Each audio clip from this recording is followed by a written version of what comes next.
Hello students, today we are going to see new chapter number 5, gravitation.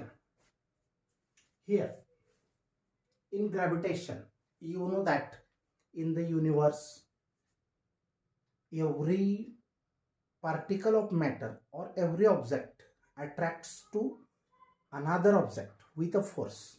That force is called as gravitational force. Gravitational म्हणजे गुरुत्व, म्हणजे कोणतेही दोन पदार्थ हे नेहमी एकमेकांना अट्रॅक्ट करत असतात. दिस concept of gravitation was discovered by the scientist Sir Isaac Newton. Okay, in this chapter we are going to study what are Kepler's laws. केपलरचे लॉज कोणते? 3 नियम आहेत केपलरचे नियम. लॉ मीन्स नियम. तर केपलर्स फर्स्ट लॉ, पहिला नियम काय आहे? The orbit of a planet is an ellipse. आता बघा, ही जी फिगर आहे हा इलिप्स आहे, हा इलिप्स आहे. सर्कल आणि इलिप्स मध्ये थोडा फरक आहे. सर्कलची रेडियस सेम असते. हे ओव्हल शेप्ड याला म्हणतो आपण इलिप्स. ओव्हल शेप्ड अशी जी फिगर असेल त्याला आपण इलिप्स म्हणतो. ही इलिप्स आहे. तर केपलरचं म्हणणं असं आहे की फर्स्ट लॉ मध्ये the orbit of a planet. Orbit म्हणजे काय? कक्षा. कोणाची? ऑफ ए प्लॅनेट म्हणजे ग्रह. जसे आपले 7-8 प्लॅनेट्स आहेत. Mars, Jupiter, earth is one of the planet. तर हे सन भोवती कसे फिरतात? हा सन इथं, सपोज हा सन आहे आणि हा प्लॅनेट आहे, तर तो असा इलिप्टिकल ऑर्बिट मध्ये फिरतो. The orbit of a planet is an ellipse. प्लॅनेटची ऑर्बिट ही कशी असते? इलिप्स आकाराची असते. ह्याला इलिप्स म्हणतात, ellipse shape. with the sun at one of the foci. आता बघा, फोकस पॉइंट माहिती की नाही तुम्हाला? आपण लेन्स मध्ये शिकलो फोकस पॉइंट. तर हा सपोज लेन्स आहे आणि याच्यावर जर रेज असे इन्सिडेंट असतील तर ते after refraction they meet at a single point. This single point is called focus. Similar to this, ellipse has two focus. फोकसचं प्लुरल फॉर्म आहे फोसाय.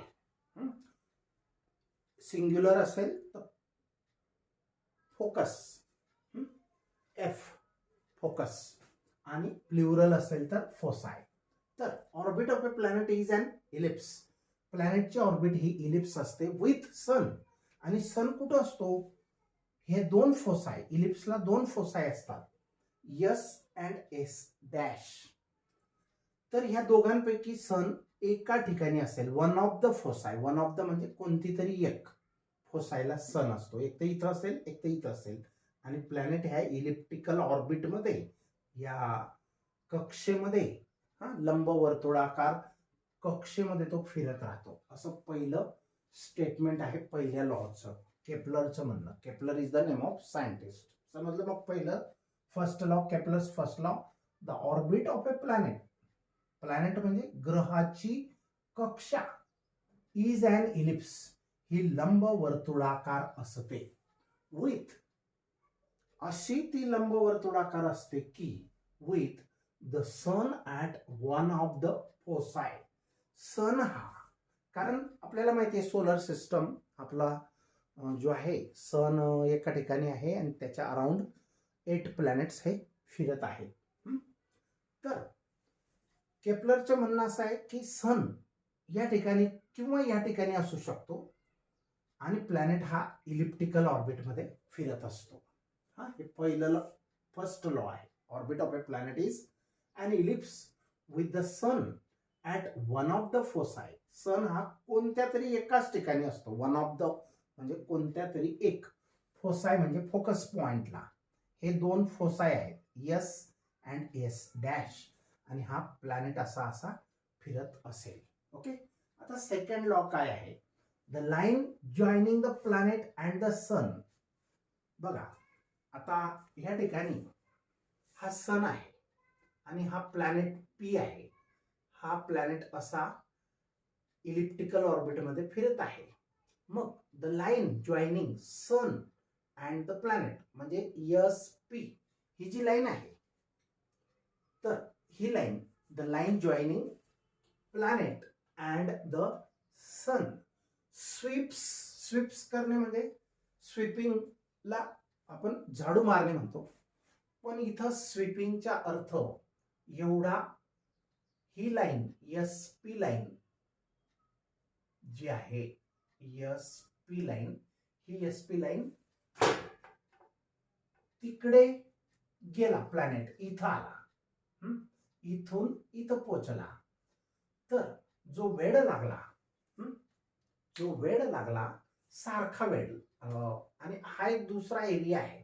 सपोज प्लॅनेट इथं आणि इथं आहे, तर आता बघा हे दोन एरियाज आपण कन्सिडर करतोय. हा एक एरिया आणि हा दुसरा एरिया.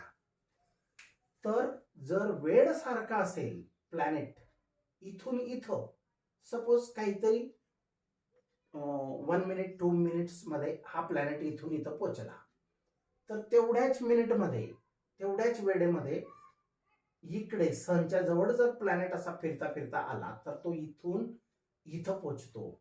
हा एरिया सेम राहतो. टाइम जर सेम असेल तर एरिया पण सेम असेल, म्हणून याला एरियल व्हेलॉसिटी असंही म्हणतात, की प्लॅनेटची एरियल व्हेलॉसिटी ही कॉन्स्टंट असते. म्हणजे the line this S P, हा प्लॅनेट आहे, हा सन आहे, तर line joining the sun and the planet किंवा planet and the sun, the line joining the planet and the sun sweeps equal areas in equal intervals of time. Sweeps म्हणजे तयार करणे. स्वीपिंगचा अर्थ खरं तर झाडू मारणे असा होतो, परंतु या ठिकाणी आपल्याला कोणता मिनिंग घ्यायचा आहे? स्वीप्स म्हणजे जसं कार असते किंवा बस असते, तर त्या कार बसचा काच पावसाळ्यामध्ये पाऊस पडून पडून जे वायपर लावलेले असतात बघा, आजूबाजूला पाणी सरकवतात, ते म्हणजे ते स्वीपिंग करतात. तसं हा एस पी म्हणजे line joining the planet and the sun sweeps म्हणजे तयार करते equal areas in equal intervals of time. Equal areas in equal intervals of time म्हणजे काय? ही जी लाईन आहे एस पी ही इथून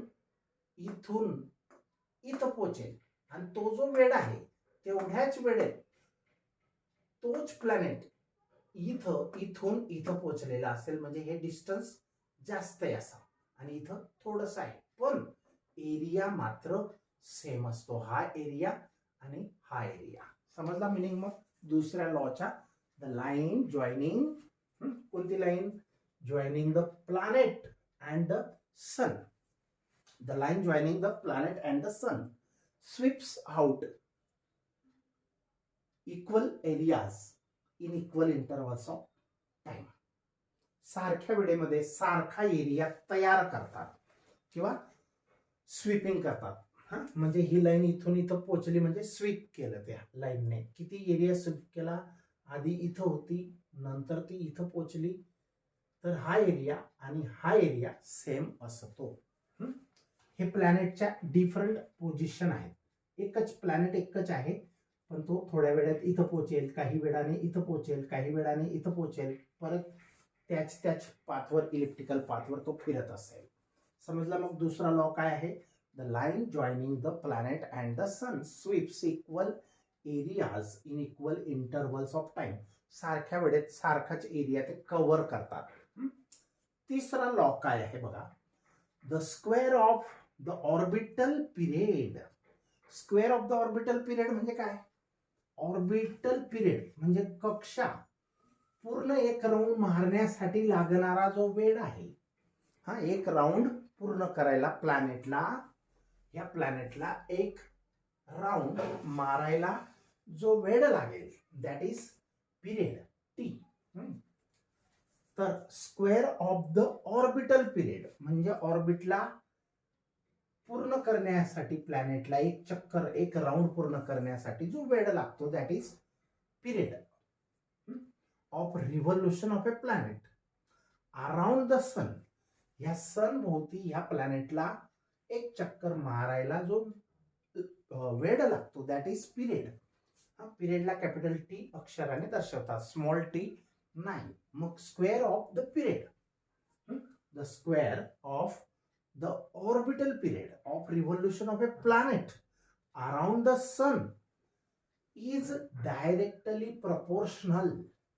हा पिरियड कोणावर अवलंबून असतो? इज डायरेक्टली प्रपोर्शनल म्हणजे च्या प्रमाणात असतो. कोणाच्या? To the cube of the mean distance of the planet from the सन.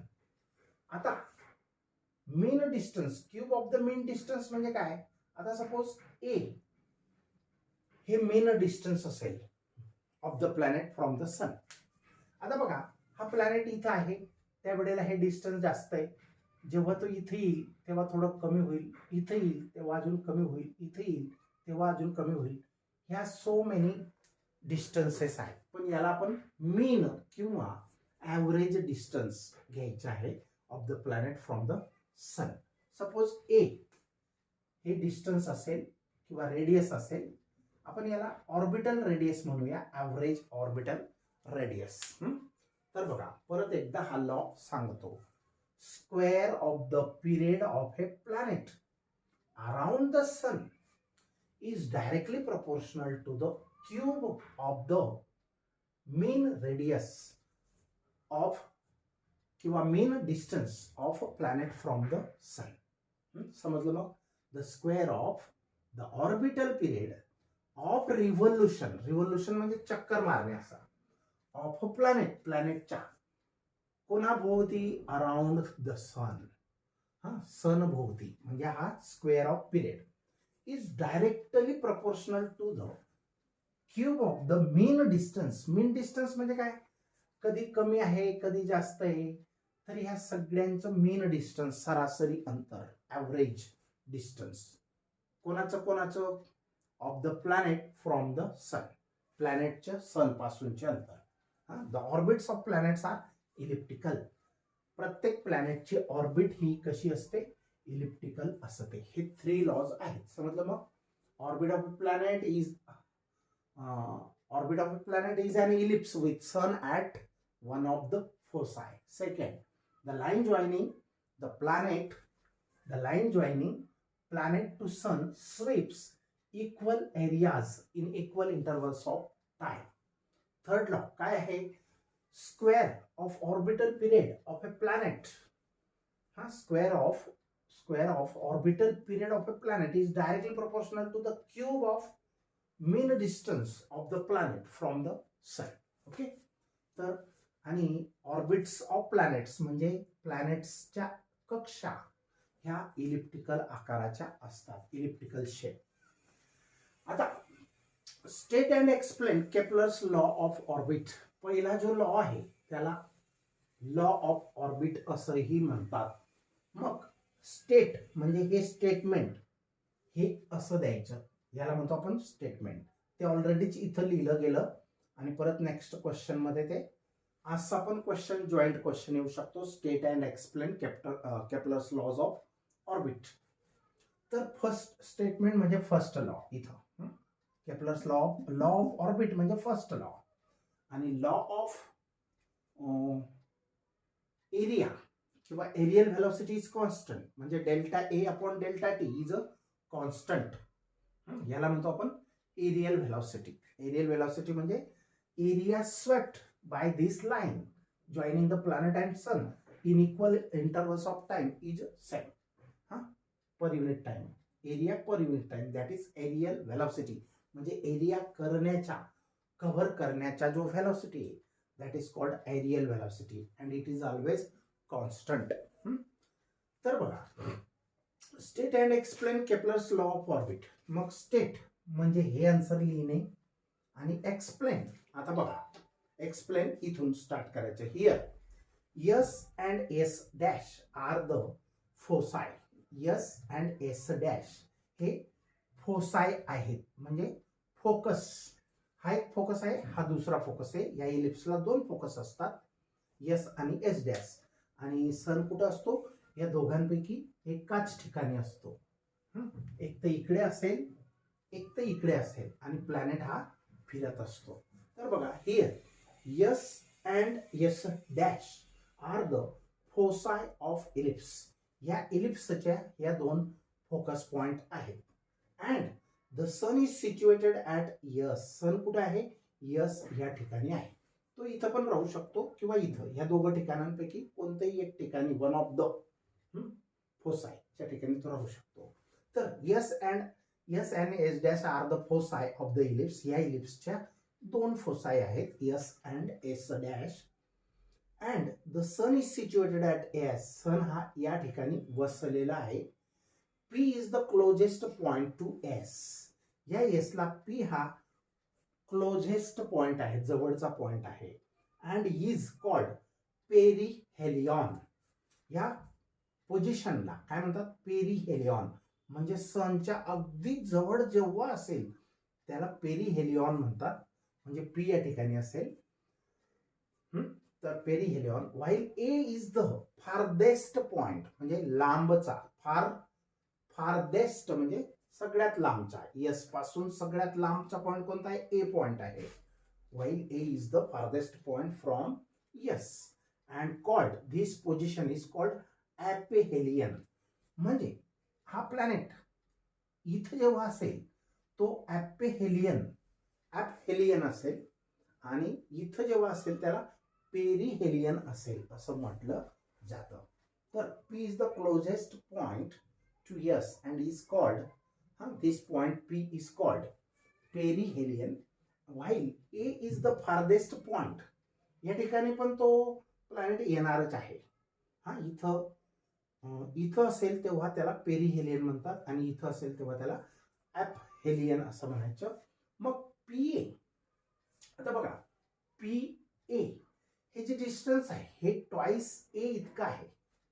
मग इथून इथपर्यंत ट्वाइस ए आहे, डबल ए आहे. तर ह्या मोठ्या ऍक्सिसला, पी ए ला मेजर ऍक्सिस असं म्हणतात. पी ए या ऍक्सिसला काय म्हणतात? मेजर ऍक्सिस म्हणतात. मेजर म्हणजे मोठा. आणि एम एन ला मायनर ऍक्सिस असं म्हणतात. तर इकडचं अंतर हे ए प्लस ए, डबल ए असतो. हा पण डिस्टन्स ए, स्मॉल ए, आणि हा डिस्टन्स पण स्मॉल ए. मग झालं किती? A plus A. This one P A distance is double of small letter A. तर एओ ला फक्त ए पासून ओ पर्यंतच्या अंतरला सेमी मेजर ऍक्सेस असं म्हणायचं. हा किंवा हा सेमी मेजर म्हणजे मोठ्याचा सेमी म्हणजे अर्धा.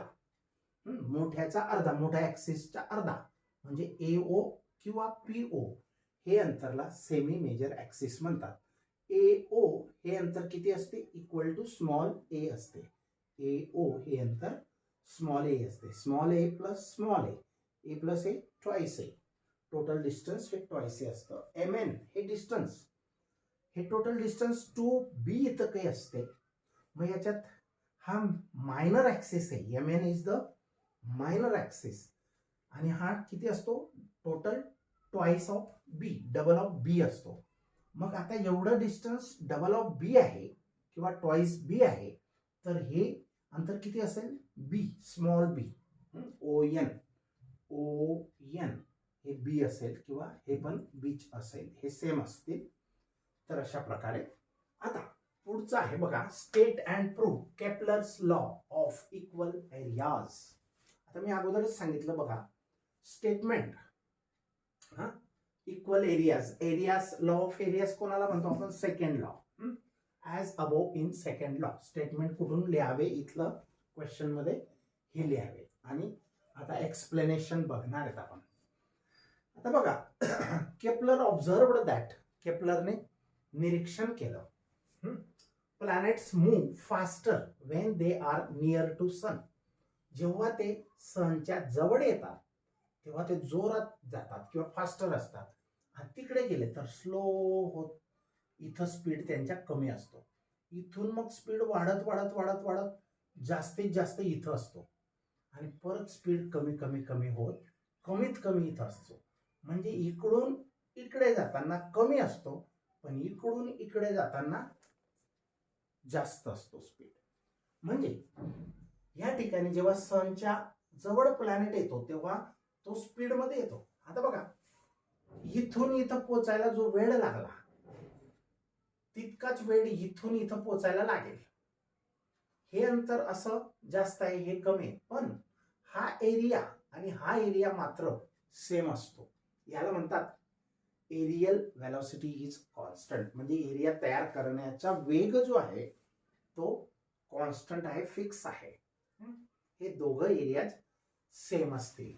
तर केप्लरने काय निरीक्षण केलं, जेव्हा प्लॅनेट दूर असतो सन पासून, हा सन आहे, यस फॉर सन, जेव्हा प्लॅनेट दूर असतो त्याचा स्पीड कमी असतो, जवळ आला तर स्पीड वाढतो. असं जसा जसा जवळ येईल तसा स्पीड वाढत वाढत जास्तीत जास्त होतो, परत कमी कमी कमी कमी होत कमीत कमी इथं होतो, झिरो होत नाही, अजून परत वाढतो, कमी होतो, असं चालू असतं. तर Kepler observed that planets move faster when they are near or close to the sun, while they move slower when farther from sun. farther म्हणजे away from sun, सन पासून लांब असतील तेव्हा ते स्लो स्पीड मध्ये असतात. आता let sun is at origin. समजा हा ओरिजिन आहे आणि सन या ठिकाणी आहे. R, vector R is the position, vector R is the position of planet P.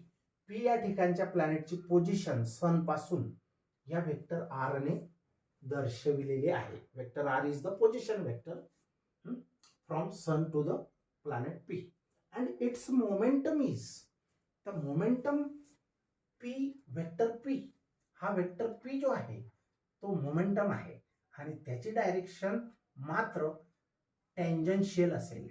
टेंजन्शियल, tangent म्हणजे काय, स्पर्शिका.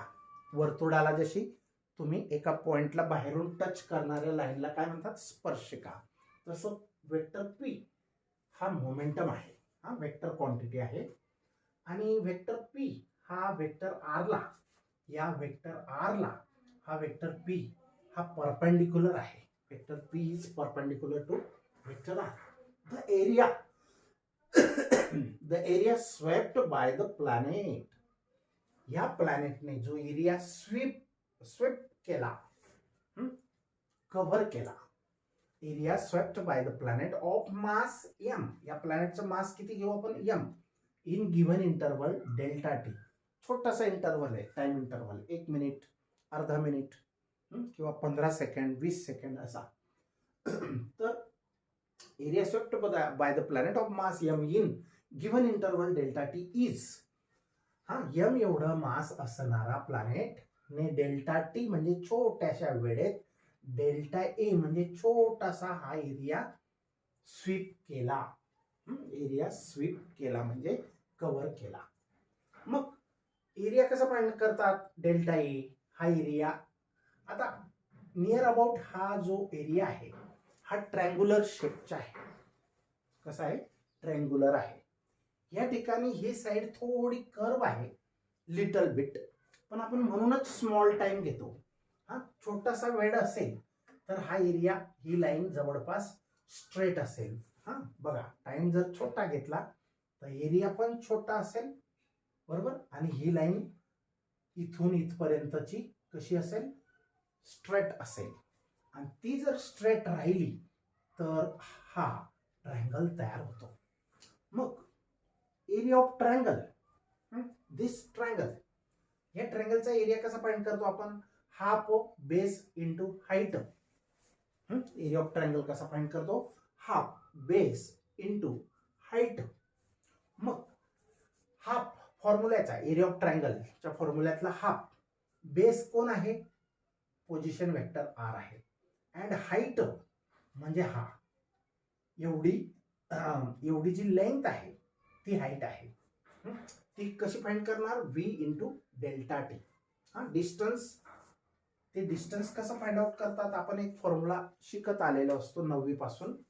तर speed is equal to distance upon time. हा, डिस्टन्स अपॉन टाइम टी. आता डिस्टन्स, कोणतं डिस्टन्स हवं आहे आपल्याला, इथून इथपर्यंतचं असं. मग डिस्टन्स इज इक्वल टू काय येणार, व्ही इंटू टी येणार, वेलॉसिटी इंटू टाइम, बरोबर. मग हा टाइम छोटा घेतलाय आपण, delta T. V into delta T is the distance. कारण half base into height, height म्हणजे हे डिस्टन्स, बरोबर. तर अशा प्रकारे हा फॉर्म्युला तयार झाला. Area of triangle is equal to small triangle घेतलाय, डेल्टा म्हणजे स्मॉल, जी पण क्वांटिटी, आता delta T means small time, delta A means a very small area. तर delta is equal to half base into height, this height V delta T. कसं आलं समजलं मग. हा, तो formula velocity is equal to distance upon, किंवा speed is equal to distance upon time, V is equal to distance upon time. ह्या formula आहे. Let it be equation 1. आता as for small delta T, जर का वेळ लहान असेल, delta T म्हणजे स्मॉल असेल, तर त्यावेळेला V is perpendicular to R. वेलोसिटीची डायरेक्शन ह्या आरला परपेंडिक्युलर असते. And this is the area of the triangle. आणि मग ट्रायंगलचा एरिया तो असतो. आता आपण ह्या डेल्टा टी ला इकडे डिवाइड करूया, delta A upon delta T from equation 1. तर बघा, therefore delta A upon delta T, sorry, delta A upon delta T हा डिवाइड केला, तर इकडे काय शिल्लक राहील, half of R cross V. हा डेल्टा टी इकडे डिवाइड आला. Let it be equation number 2. फक्त डेल्टा टी इकडचा उचलला आणि तो डिवाइड केला, इकडे मल्टिप्लाय होता तर तो इकडे डिवाइड झाला. ओके, ही इक्वेशन नंबर 2. आता linear momentum P, linear momentum. आता बघा, हा जो प्लॅनेट आहे याला दोन मोमेंटम आहेत, लिनियर मोमेंटम आणि अँगुलर मोमेंटम. लिनियर मोमेंटमला लेटर पी, वेक्टर पी ने डिनोट केलेला आहे, आणि अँगुलर मोमेंटम हा वेक्टर एल असतो. अँगुलर मोमेंटम, बरोबर. मोमेंटम हा काय असतो, प्रॉडक्ट ऑफ, वेक्टर पी म्हणजे momentum. Linear momentum is denoted by letter P, vector P is equal to mass into velocity. Product of mass and velocity is called momentum. तर मग हा linear momentum आहे, equation number 3. आता या ठिकाणी V ची value तयार करा, पी अपॉन एम येईल. या व्ही ची व्हॅल्यू कशी तयार करणार, एम ला इकडे डिवाइड करा, P upon M, vector P upon vector M is the V. हा व्ही असेल.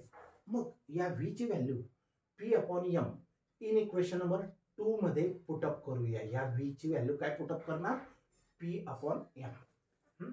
मग हे इक्वेशन नंबर 2 कसं चेंज होईल बघा, delta A left side same, delta A upon delta T.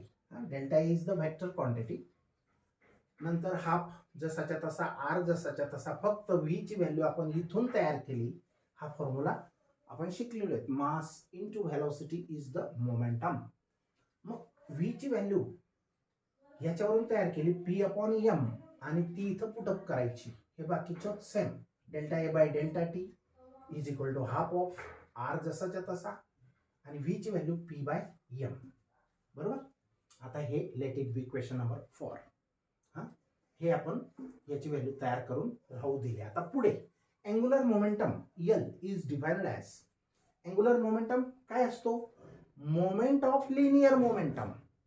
बघा, आर काय आहे, मोमेंट, आणि पी काय आहे, linear momentum. Moment of linear momentum is the angular momentum. ही डेफिनेशन आहे अँगुलर मोमेंटमची. Moment of linear momentum, linear मोमेंटमचा मोमेंट छोटासा, त्याला म्हणतो आपण angular momentum. Angular momentum is denoted by letter vector L. Okay, so vector L is equal to R cross vector P. आता या ठिकाणी बघा, हे इक्वेशन नंबर 5, हे समजलं. आता फॉर सेंट्रल फोर्स साठी, आता सेंट्रल फोर्स काय असतो हे मी अगोदर सांगून टाकतो. सेंट्रल फोर्स म्हणजे हा सन आहे, हा प्लॅनेट आहे आणि दोघांचं centre to centre line of joining, line of along the line joining planet, center of the planet to the center of the sun, this line joining, there is a force of attraction. आणि तो जो force असतो that is central force. तर बघा, a central force on an object is a force. हा पदार्थावर असणारा central force on an object, ऑब्जेक्टवर जो सेंट्रल फोर्स असतो इज अ फोर्स, तो असा फोर्स असतो की which is always directed along the, तो नेहमी त्याची डायरेक्शन कोणती असते, directed along the line joining the position of the object. म्हणजे आता दोन ऑब्जेक्ट असतील, हा एक ऑब्जेक्ट आहे, हा दुसरा एक ऑब्जेक्ट आहे, यांचा फोर्स सेंट्रल फोर्स कसा असेल, अलॉंग द लाईन, या लाईन द्वारेच असेल, असा वाकडा नसेल किंवा खालून नसेल वरून नसेल, हा तो सरळ सरळ असा असेल. त्याला म्हणायचं सेंट्रल फोर्स, त्याला म्हणायचं सेंट्रल फोर्स. तर बघा, a central force of an object is a force which is always directed along the line. असा फोर्स ऑब्जेक्टवर ऍक्ट होणारा की जो फोर्स तो ऑब्जेक्टला जॉईन करणारी लाईन आणि जो त्या ऑब्जेक्टला अट्रॅक्ट करतोय तो ऑब्जेक्ट, या दोघांमधली जी लाईन जॉईनिंग आहे, इथं आता फिगर दाखवली त्याप्रमाणे, the position of the object and a fixed point usually taken to origin of coordinate system. जसं यस हा ओरिजिन आपण कन्सिडर केला, तसं ही लाईन आणि हा प्लॅनेट किंवा सेंटर टू सेंटर लाईन जी असते that is central force. Okay, for central force, आता फोर्स हा सेंट्रल असतो प्लॅनेट आणि सन मध्ये, तर the angular momentum is conserved. जर फोर्स हा सेंट्रल प्रकारचा असेल तर त्यावेळेला अँग्युलर मोमेंटम हा कॉन्झर्व राहतो. म्हणजे काय, जितका आधी होता तितकाच नंतर राहतो. अँग्युलर मोमेंटम हा कॉन्स्टंट राहतो. कॉन्झर्व म्हणजे constant. Hence from equation 4 and 5 या दोघे इक्वेशन वरून आता बघा, या ठिकाणी काय दिसतंय कम्पेअर करा. लेफ्ट साइड ह्याच्या इक्वल टू ही असेल, आर जसाच्या तसा आहे आणि पी पण जसाच्या तसा आहे, फक्त एम जो आहे तो आपण जर का या एल ला इथं आर क्रॉस पी राहू द्या, हा एम 2m काय करा, हा 2m जो आहे त्याला एल ला डिवाइड करा. म्हणजे तर बघा, delta A upon delta T जसाच्या तसा. हा मग हे इक्वल टू हे आहे, पण इथं फक्त आर क्रॉस पी आहे, हाफ पण नको आणि अपॉन एम पण नको. मग हा 2m काय करणार, हा 2m एल ला, हा इथं हे बघा, हा m बरोबर, हा हाफ, म्हणजे हा 2m जो आहे तो एल ला डिवाइड होणार. कारण हा एल आहे बघा, हा एल आहे, delta A upon delta T compare करा, हा एल म्हणूया आपण याला, इज इक्वल टू, इथं तुम्हाला आर क्रॉस पी राहू द्यायचे बरोबर. आता हा हाफ एम जो आहे बरोबर, हाफ आणि हा एम म्हणजे हा 2m आपण इकडे लिहूया. आता फक्त कंपॅरिझन कोणाची करायची, आर क्रॉस पी ची करायची आणि हा 2m जो आहे एक्स्ट्रा तो ह्या एल ला डिवाइड करायचा. Okay, L upon 2m is a constant. Hence from equation 4 and 5 aerial velocity of a planet is equal to L upon 2m is constant. This proves laws of area. याच्यावरून आपल्याला law of area prove करता येईल. Okay, now will stop here.